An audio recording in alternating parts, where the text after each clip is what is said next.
বাংলাদেশ জাতীয় মসজিদ বায়তুল মুকাররমে আজ সকালে আওয়ামী লীগের সমর্থক ও একটি স্থানীয় গোষ্ঠীর মধ্যে উত্তেজনা দেখা দেয়, যা শেষ পর্যন্ত সংঘর্ষের রূপ নেয়। এই সংঘর্ষের মূল কারণ হিসেবে জানা গেছে বায়তুল মুকাররমের মসজিদের ইমাম রাজনৈতিক পরিচয় ও তার প্রভাব নিয়ে দ্বন্দ্ব। আওয়ামী লীগের পান্ডাদের যদি বিচার না হয়, বাংলাদেশের তৌহিদি জনতা প্রয়োজনে আরেকটা যুদ্ধ করবে। মসজিদের ইমাম আওয়ামী লীগের একজন সক্রিয় সমর্থক হিসেবে পরিচিত, যা কিছু মুসল্লিদের মধ্যে অসন্তোষের সৃষ্টি করেছে। তারা অভিযোগ করেন ধর্মীয় স্থানে রাজনৈতিক সম্পৃক্ততা থাকা উচিত নয় এবং ইমামের ভূমিকা শুধুমাত্র ধর্মীয় হতে হবে।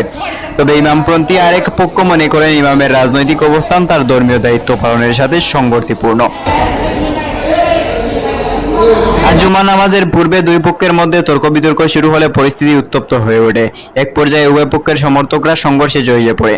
সংঘর্ষে কয়েকজন মুসল্লি আহত হন এবং পরিস্থিতি নিয়ন্ত্রণে আনতে পুলিশ দ্রুত ঘটনাস্থলে পৌঁছায়।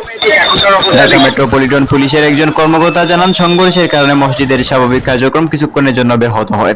বেশ কয়েকজনকে ঘটনাস্থল থেকে আটক করা হয়েছে এবং পরিস্থিতি বর্তমানে নিয়ন্ত্রণে আনা হয়েছে। স্থানীয় ধর্মীয় নেতারা এবং বিশিষ্টজনেরা এই ধরনের ঘটনায় উদ্বেগ প্রকাশ করেছেন। তারা মনে করেন মসজিদের মতো পবিত্র স্থানকে রাজনৈতিক বিভাজনের বাইরে রাখা উচিত এবং সেখানে কেবল ধর্মীয় বিষয় নিয়ে আলোচনা হওয়া প্রয়োজন। এখনো পর্যন্ত পরিস্থিতি শান্ত রয়েছে, তবে নিরাপত্তা বাহিনী পুরো এলাকার সতর্ক অবস্থায় রয়েছে। Khaled Ahmed, news light, Bangladesh.